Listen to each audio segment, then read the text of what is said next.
This is the bonus section podcast episode number 19. How do you establish your own value?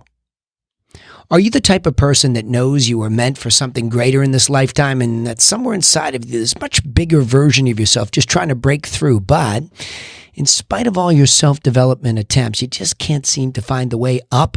Well, then, hey, you're definitely in the right place. I'm Danny Griffin, the founder of the bonus section and the host of this podcast, and I'm a person just like you trying to learn how to live the most fulfilling life possible.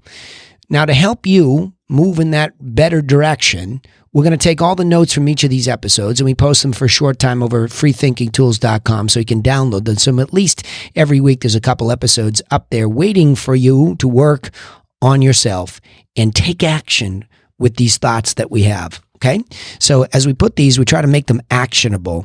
And I hope that you take action. I hope it motivates you, sure, but I want you to take action to move in the better direction of your dreams and get what you want out of life. Life is short. Okay? So let's get going. How do you establish your own value? This is a big one. Ladies, I want you to lean into this one especially with me. As the father of 3 girls and a coach to many women over the years, ladies, you're fabulous.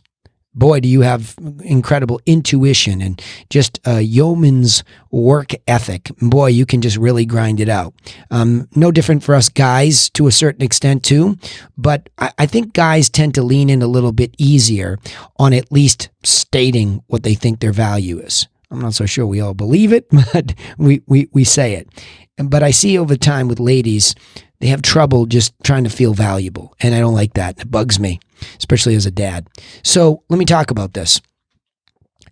In a business context, I talk about this a lot. We talk about a value ladder. In fact, we just talked about it today in advance of this podcast here, where we talk about giving away your best stuff for free. But let me start back. It made me think, well, wait a minute. How do we apply this to everybody? This doesn't have to be just a business context. This is anybody trying to establish in this world what their value is. So I start off with provoking the first question that you would ask yourself, okay? What do you know the most about? Now, even if you're young listening to this, I mean, there are kids, and kids just, I have 5 of them, so I've had a pretty good experiment watching them. It's stunning to me at what a young age, they knew a lot about something that I had no clue about. And it's just because they were interested. And that's the beautiful thing about life is that we come out of the womb with built-in interest. There are things I believe we were preordained and predestined to become. And the worst thing is that, the world beats on us, family beats on us. And I don't mean that in a negative way, and I don't mean that in a physical way, hopefully.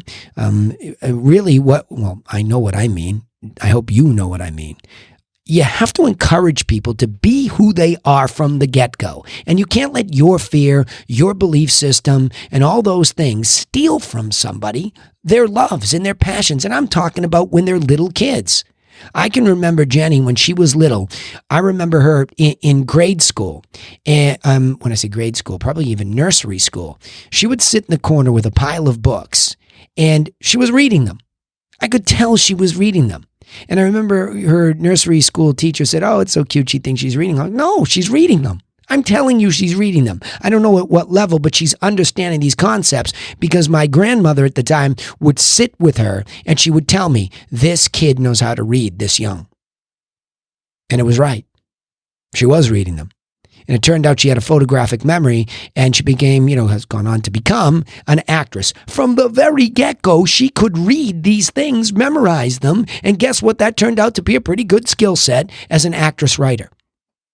So you see what I'm saying? That's an example. Stephanie running Tiny Town down in the basement. She was running a business. Now she works for some of the biggest brands in the world, running their Instagram, their whole social media platform. Telling the stories from major brands, running it like a business, not missing a stitch, getting hired above and beyond other people because her resume is already perfectly in order. The kid was doing it in my basement with her brothers and sisters, running a business. So you see my point here is that there's something that you love to do and you begin to know the most about that thing. I don't mean against somebody else. I mean just you. You're passionate. You sit around doing it. You think about it all the time. In between classes, you do it. You do it when you have time off at night, in the morning, on the weekends. It's that thing. It's that thing. You know what it is. It's your hobby. It's whatever you call it to be, but it's the thing that you know the most about and you're the most interested in. And you're spending all this time studying it. And it turns out you nerd out on it. And that's your thing. So you just have to ask yourself, what do I know the most about? Or if you're not there yet, what have I been always wanting to know the most about, but I'm afraid because my parents say it's not the right thing to do. Society says it's not the right thing to do. I feel embarrassed. Stop. Go do that thing and start, consuming it like an animal as much as you can about that, right? Just go in there and just consume. Spend your passionate, wakeless hours about that thing. It's the thing that wakes you up. It's the thing that you were meant to know the most about. It's the thing. And then after that, the next point is, and again, I'm sort of taking a business approach to this, but this is your life. This is your life. What could you then give away for free about that thing? Think about this for a second now, right?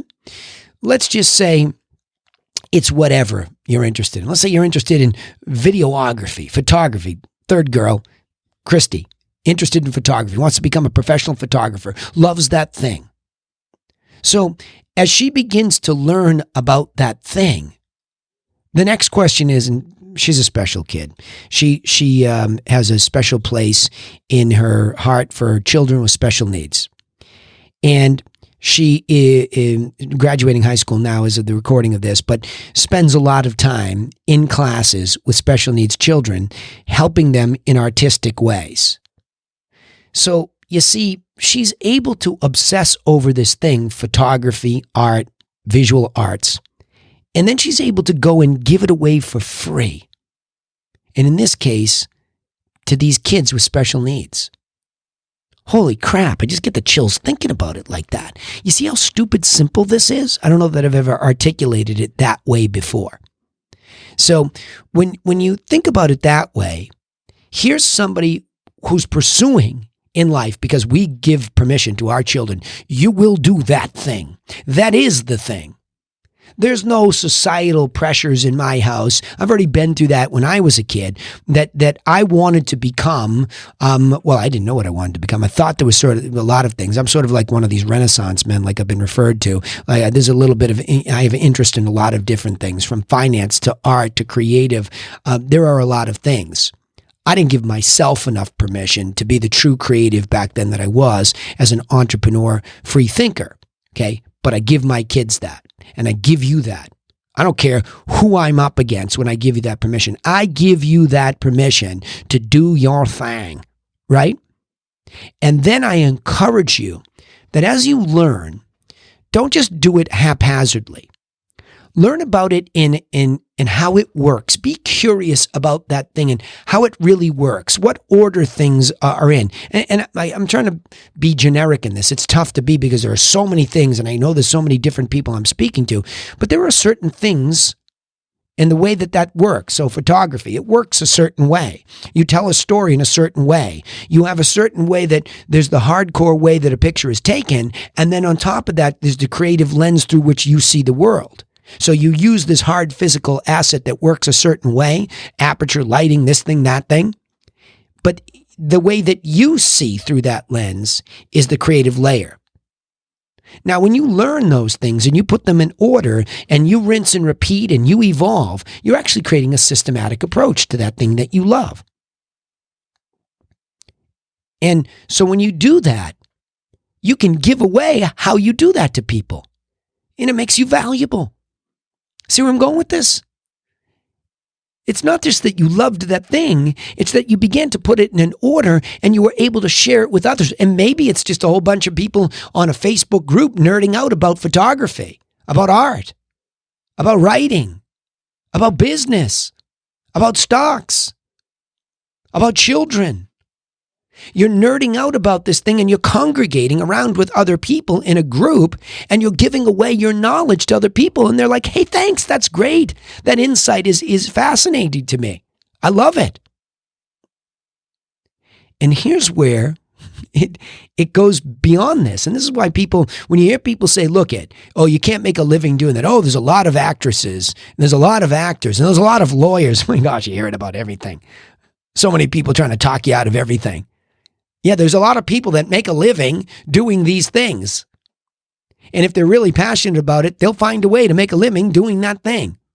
Won't matter how many there are. Won't matter how few there are. As long as there's an interest in the next point here is, what if somebody wanted to hire you to guide them in that thing? Huh?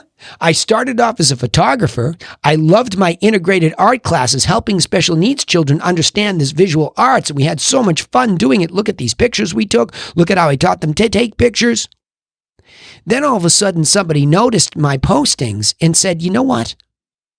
Have you ever thought of teaching people? Because I'd love to hire you to teach me how to do that. I too have a passion for that thing, but I would love to hire you as my guide. What? You mean you can actually get paid to do the thing that you love? Yes. Why? This is where this, ladies, I talked about this. This is where this imposter syndrome shows up. Well, I've never thought of this before. I mean, who am I? I'm an imposter. I'm just a hobbyist. And we talk ourselves down. No, stop doing that. Stop doing that. Because incrementally, if you have some knowledge and you've organized it, there's a monetary value to it. And when there's a monetary value, that tells you that, barring that I'm talking to somebody who's independently wealthy, this could still, I'm going to get to you too. I'm going to show you all how money won't matter at some point in time to the true value in life. But all of you that want to make a living doing that thing, now you can. Because you're becoming recognized. See, in this giving, in this act of learning about your passion, organizing it, sharing it openly with people so that others see you doing it, now all of a sudden people come for your guidance. They begin to see you as potentially an expert that could guide them. So it's time for you all to think about, what would you charge somebody for that service? What do other people charge? You're not the first one to go through this. What do other people charge? What's the going rate for something like this? Are you better at it than them? How do you know? See, there's the excitement. That's it. That's how we all make a living. I mean, I know some of you will cringe when you hear the word business or entrepreneurial, but there it is. We live in a world that's becoming more and more independent contractor driven, that the creative brain is freed from this corporate structure. Nobody's keeping us down anymore, that we can go do that thing. We can organize that thing. We can give our best information away for free, and then we're going to magnetically attract people who want to pay for the next level. So start thinking about what you would charge for that, because people will want to hire you. But there's more to it than that, isn't there? You see, in our most down moments, we ask ourselves, what am I really worth? Do I even matter in this world? Am I not just a fly speck in the ocean? I have no value. This is what we think at the lowest moments in time. And now I'm talking to you all. In those down moments where you don't feel like you're worth anything. And I see it in a lot of ways. People that have never, really expressed themselves in any way. Stay-at-home moms that have never gotten a chance to be anything other than mom. And they feel once the kids grow up, there's no more worth to them. And they have to try to reinvent themselves. And they say, now what do I do? Come on now. All of you. It's so easy. There's a thing that you have always wanted, and you just can't let anybody tell you can't, but most of all, yourself. If you start telling yourself that this little passion of yours doesn't matter, really, go Google it these days. You can't believe the micro little tiny groups that are around the most specific specialized pieces of knowledge that people are interested in. You can't even believe it. That thing that you love to do, as esoteric as it sounds, has value to people out there, and they want to be part of a group, and then they want to hire the experts in the group. But see, no matter whether you're giving away your best stuff and insight and guidance for free, or you're getting paid for it, think about what's really happening here. You're contributing to life. You're a player in life. You matter. What you know matters. What you share matters. How you affect other human beings matters. You matter in this whole thing. And so as we look to this value, and this can be applied, this formulaic approach can be applied to anything. I'm starting with you individually. But once you know this formula to establish value, you're not stuck on that one thing. I want to help you be able to make a living if you can. And worse, I know a lot of people that have been gifted a wonderful trust fund and money's not an issue, and they're drowning in their own depression because somebody else stripped out their need to go have to do this, have to find their value, have to make a living, and they're more lost than anybody. The money is actually the thing that's strangling them. Come on now. Stop. Put the money aside. Think about how could you affect life with one of your passions. I mean, a lot of you that are in a monetarily, advantaged situation, what could you do with that money? And it still goes back to your passion. You're not just going to throw money at things and that's going to make you feel better. No, you're going to go find that thing you're passionate about. You're going to get involved in it. You're going to learn about it. You're going to organize it. Money's not going to have anything to do with it. You're going to help people around that. And people are going to come to you and say, hey, you're really good at this.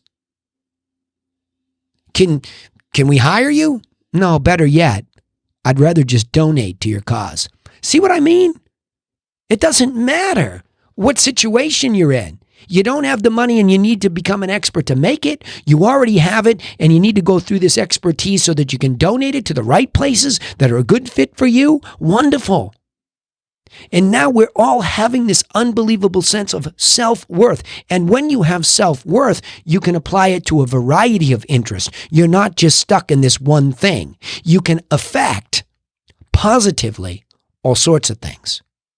Let's say you get really, really passionate about something and you become, a great giver of that thing and your business thrives. And now you can take it over and you can start your own foundation and you can affect these things that move you socially. Not just on a personal level. So let's say you're making, women's dresses and that proliferates because you were so passionate about it. But now you're making profit and you say you'd like to donate to women's causes. See where I'm going? Guys, same thing for us. Same thing. And if you can look back on your life and you can see that you took these passions and that you just, no matter what anybody said, no matter how corny it seemed, you indulged yourself because it was your thing. And then you gave it away for free or information about it, or you shared it in a group or whatever. And then that led you to be the person they came to. And whether you made money from it or you donated money to a cause that supported it, you are now worth a lot to this world, to other people. When you are worth a lot to other people, you are worth everything that you could ever imagine, right? That's the greatest human value. So let me go back and summarize this. This is how you establish your own value. If you're struggling with what makes you valuable, start off with this point. What do you know the most about? Then go to this point. When you know the most about that thing, what could you give away for free about that thing? And serve others, even if it's just sharing in a group of like-minded people, and you contribute. But then be ready. If somebody in that group or observing that group likes what you have to say and they want to hire you to be their guide and guide them in that thing, what would you charge? What levels would you offer? Be ready because you can make a living doing it. But ultimately, how does that monetary value, even if you don't charge, even if you end up just being a donator, how does that relate to your growth of your human worth? That, my friends, is everything. So let me summarize it by saying, when we start off by allowing ourselves to pursue a passion and learn about it deeply, it then allows us to share our information and knowledge about that passion with others who have a similar interest. However, as we grow as an expert, we can find not only monetary value, but more importantly, self-worth in this life as an expert guide. Hey, remember now, you can take immediate action to get moving in the direction of these dreams and these passions because we take the notes for you so that they're actionable. We leave a couple episodes up there. They're at freethinkingtools.com, freethinkingtools.com, just like it sounds. We'll leave a couple episodes up there so you can take this to a coffee shop, sit down in a quiet spot, wherever it is, and start working on this stuff. Let yourself go. Stop holding back. Also, don't forget, you can subscribe to the podcast on iTunes, Spotify, or wherever you listen so that you don't miss out on any of the insights each time we upload an episode, so you can participate on a regular basis. We also post all these episodes on our social media channels, so all you have to do is go turn on the notifications for the bonus section, or you can find me. Some of them are under Danny Griffin. If you Google me and you find my bonus section stuff, this is what it is, right? We'd also appreciate it if you would share our content with other people just like you, so they get the same help that they need. Remember, share this. That's the whole idea. Share it. And you can join my mission in helping us all become people for others. Hey, thanks for listening, but remember this one key point. Nobody is coming for you. So go get to work on yourself, and I will see you in the next episode. Thanks for listening.